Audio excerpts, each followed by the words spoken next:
Hi Libra, kamusta kayo? Hope you're all doing well.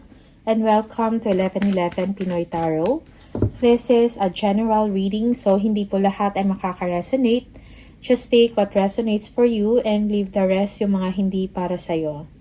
Please subscribe, like, comment, and share. And please tap the bell for updates from this channel. Maraming salamat sa inyo Libra. Tingnan natin kung ano yung mga energies and messages for you. Mga paparating na blessings at gabay for Libra.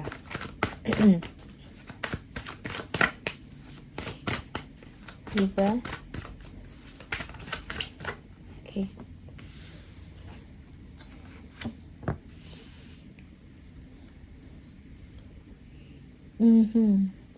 Merong opportunity for you for advancement, no? Like, very interested ka dito and parang gusto mo gawa ng, or you want to proceed on this opportunity. Okay? Yung iba sa inyo, this is a new contract, a new company, or bagong trabaho to. Okay? You are feeling ambitious. For some of you, this is a venture, business venture, or creative venture, something like that. No? Yeah, you are very determined to succeed, no? Or to do this opportunity, okay? Or venture. Yung iba sa inyo, you have the skills and the abilities to succeed here, no? Adventure awaits for you, but be wise also, Libra.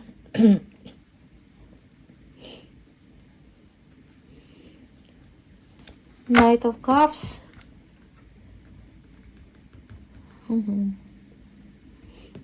For some of you, there is someone or this is you. Meron kang gustong gawin, okay, pero pinag-iisipan mo pa to ng mabuti. Okay.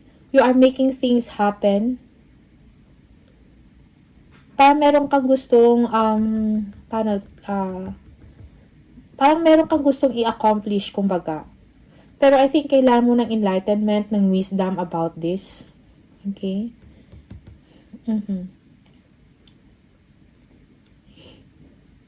For some of you, you may be dealing with a Virgo. Or a Gemini. Okay?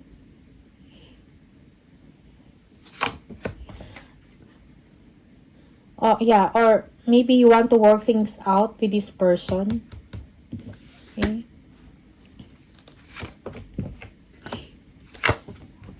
Fortune is coming, money is coming to you. Okay, when it comes to money, parang wala kang issues or concern or problema doon.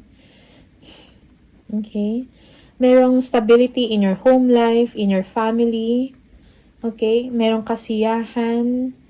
For some of you, you might be dealing with a Leo or a fire sign, Aries or Leo.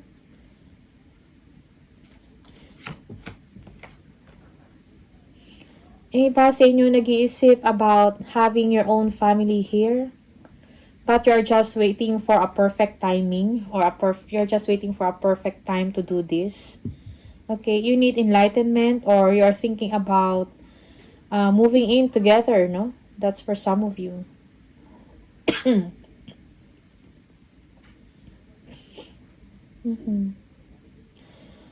Also, you are thinking if capable ka ba, no? Like, most especially when it comes to finances or money, parang iniisip mo siguro if kaya ko ba to suportahan or hindi. Or maybe may iniisip ka pang mga setbacks, no? Na kailangan mo ng pagtuunan ng pansin or pag-aralan. Okay? Parang naiisip mo to in your lone time.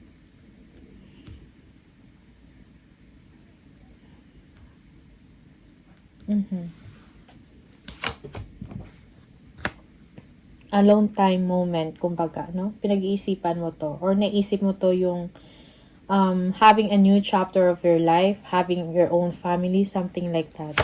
Page of Wands, you are looking forward or excited about the future. You are saving up, kumbaga. King of Cups.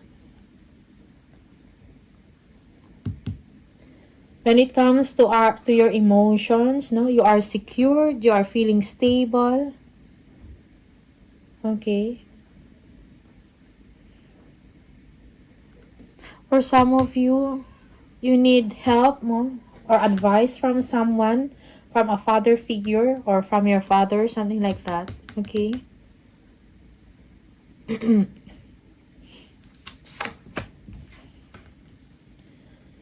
Yeah, meron kang gustong gawin, no? Like maybe a creative venture to, no? There is, merong growth and expansion mo, may opportunity para dito sa inyo, okay? Pero I think kailangan mo ng advice also.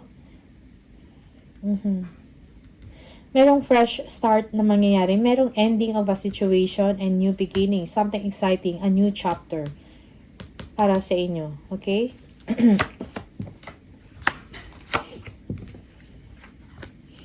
Meron kang pinag-iisipan, no? Siguro, you are reviewing items, may gusto kang bilhin, pero tinitingnan mo bawat detalye, nire-review mo, no? Choices, decision, okay? Yeah, meron kang gustong bilhin eh. Siguro, for some of you, it will cost a lot of money, pero pinag-iisipan mo pa, okay? You are looking forward to this, no? Waiting, no? Daydreaming for some of you.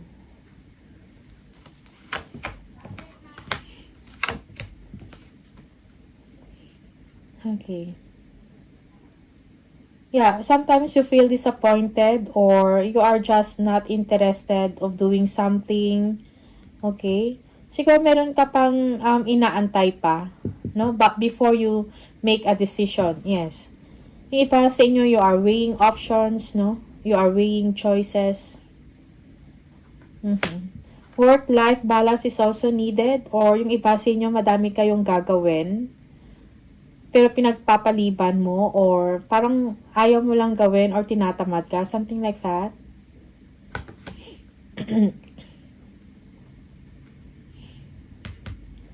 Yeah. Also, this is pressure, no? Work pressure. Okay? Ace of Swords.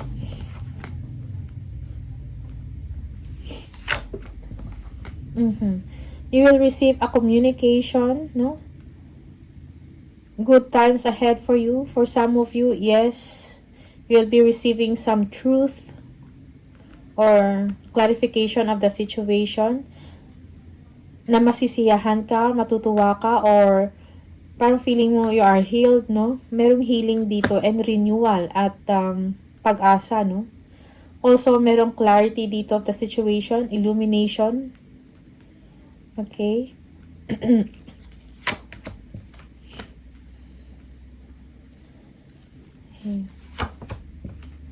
Ooh. Okay, but for some of you, you are avoiding. Siguro meron kang gustong gawin. Maybe you...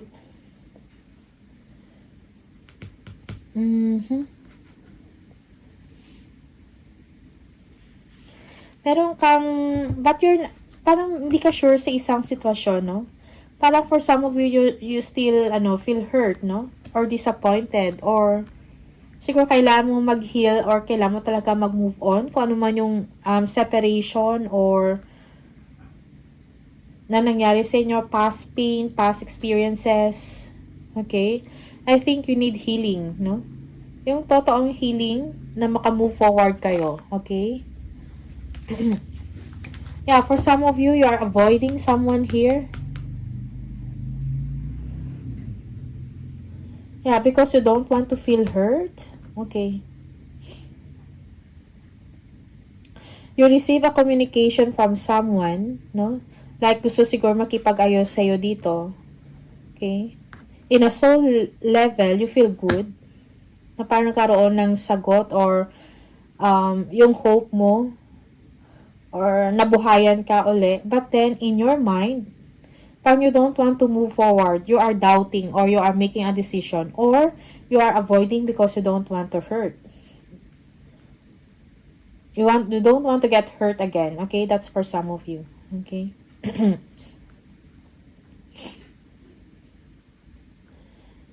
Yeah, again, merong separation dito. Ending, but may new beginning para sa inyo. You are focusing on your work, your project for some of you. Okay, tingnan natin.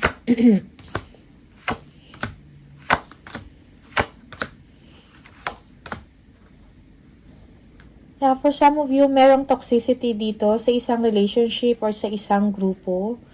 Okay, but you need to move forward. You need to heal. Okay. Yeah, you need to overcome, no? You need to overcome kung kailangan mo overcome kung ano man yung pain or disappointment na naidulot sa'yo to. You need to move forward. Merong toxicity in a group of friends, something like that.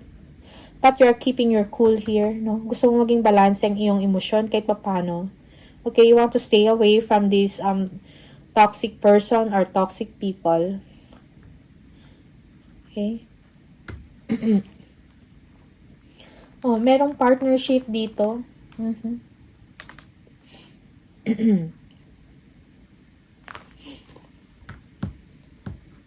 Merong someone na nag-admire sa'yo and you want to focus on this person. Okay.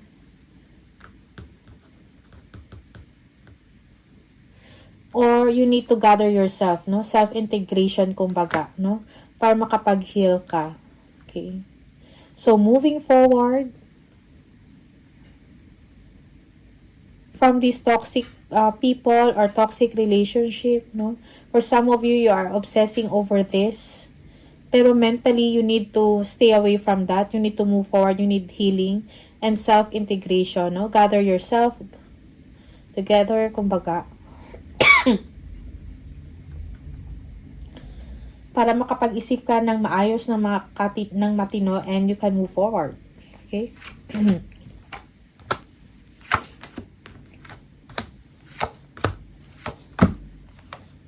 Okay.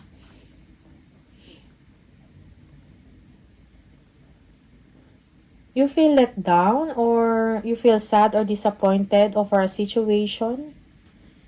Okay? Pero may mga plano ka, naglo-look forward ka sa mga future chances or possibilities. Maybe you're thinking about a new project, umpisahan. Pero parang nag-aantay ka ng right timing for this. There is someone na tutulong sa inyo. May kakayahan, no? A wise, maybe a consultant, or who knows everything, something like that. He or she is willing to help you also. If you have a business, your business is doing well or your money is doing well. It's just that parang merong bumabagabag sa isip mo. Sadness, disappointment over someone, toxic relationship or toxic group or person. Okay, so stay away from that person or from that group of people. Do not overthink. Sometimes, may mga self-limiting beliefs ka. Okay, yung parang, or nagpo-prophesize ka na sometimes sa isip mo lang na negative. Okay? Yeah, you are feeling black or trapped. No, so I think you need to, kailangan mo ibalik yung confidence, no, na meron ka. Okay, you need to move forward. Parang palayain mo yung sarili mo from toxicity, no? Palayain mo yung sarili mo from thinking too much kung nag-overthink ka. Okay? Yeah, yung iba sa inyo, iniisip mo, no? Meron talagang conflict dito or may mga tao na hindi maganda yung intention or motibo sa inyo. For some of you, like, choose your battles wisely. Huwag mong patulan. Something like that. Justice. Again, 3. People.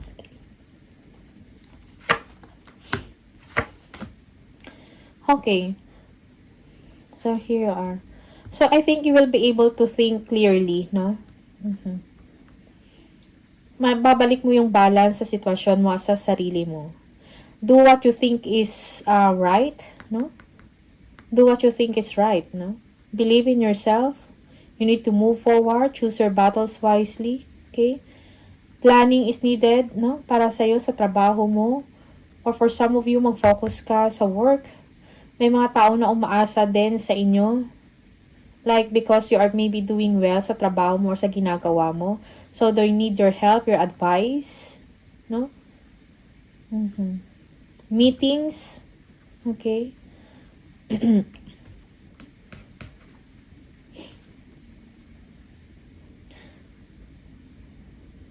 So, everything will be okay now. So, embrace the change, Libra. Yeah. Merong achievement dito. When it comes to work, you are doing well. Okay? Parang merong happiness dito dahil sa achievement mo or sa accomplishment mo. Yeah.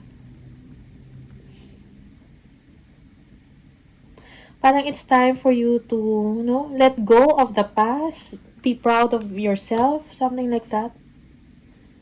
Okay? For some of you, you will be receiving a reward. No? Na makapag-stabilize ng iyong emosyon, no? Celebration here. You are also free from responsibilities for some of your obligation. Yeah. So, justice will be served for you. Okay? Kung meron mang hindi maganda nangyayari sa inyong sitwasyon, sa work man to, sa isang grupo, something like that, friendship or relationship. Okay?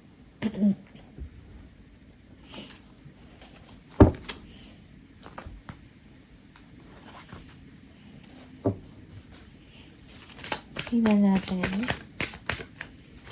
More message. For some of you, you're thinking about starting a creative project here. Pero parang naiistorbo ka, no? Emotionally. And sa isip mo. Because of toxicity here. Okay? Yung iba sa inyo nagpaplano, biyahe. Something na that will make you feel good.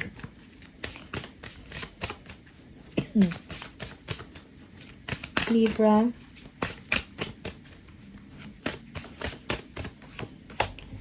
Quiet retreat. It is time to disconnect from the outer world so that you can discern and process your true thoughts and feelings from your inner world. Create this quiet time for yourself and you'll have more clarity about what to do next. Okay? So you need a quiet time, no? Kumbaga kailangan mo mag-disconnect, no? Lalo na sa mga tao na nakapagpagulo sa'yo, okay? So that you will be able to think clearly, no? At malaman mo kung ano yung mga gagawin mo next, okay? So that you will know what to do next, no? Magkakaroon ka ng clarity over your situation, okay? Obstacles and blocks are lifted. All your good personal work and your positive energy shift have overcome previous obstacles, and blocks are lifted away. You will now experience progress and forward movement with your projects. Stay centered in gratitude to ensure that your flow of abundance continues, okay? So, stay focused, no, and centered. Yeah, you need to move forward, Libra. Para magkaroon ng progress ang inyong ginagawa, okay? Ang yung mga projects, no? Obstacles and blocks are lifted away, okay? Libra.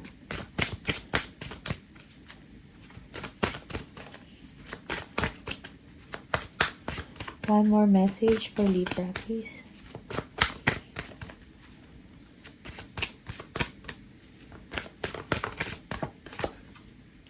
Go back to the heart of who you truly are. There you will find peace. Look at your life in its entirety. Acknowledge any old wounds and then release them. Use what they taught you as added strength. keep moving forward with a renewed sense of confidence. So again, keep moving forward with confidence. Okay? Kung ano man yung mga pasakit, no, heartaches na meron ka, you need to release them, acknowledge, and release them. Okay? One more message for Libra.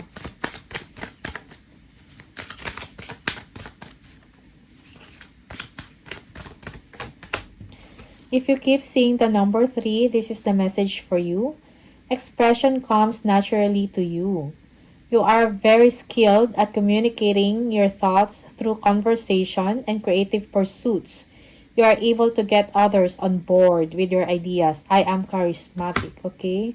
So you are charismatic, Libra, okay? You are able to get others on board, no, sa mga ideas mo, most especially sa mga creative pursuits, no? Meron kang skills to communicate clearly and to communicate your ideas clearly, kumbaga, okay? Yeah. Alright, so these are the messages for you, Libra. All the best. Maraming salamat and see you on the next video. Bye.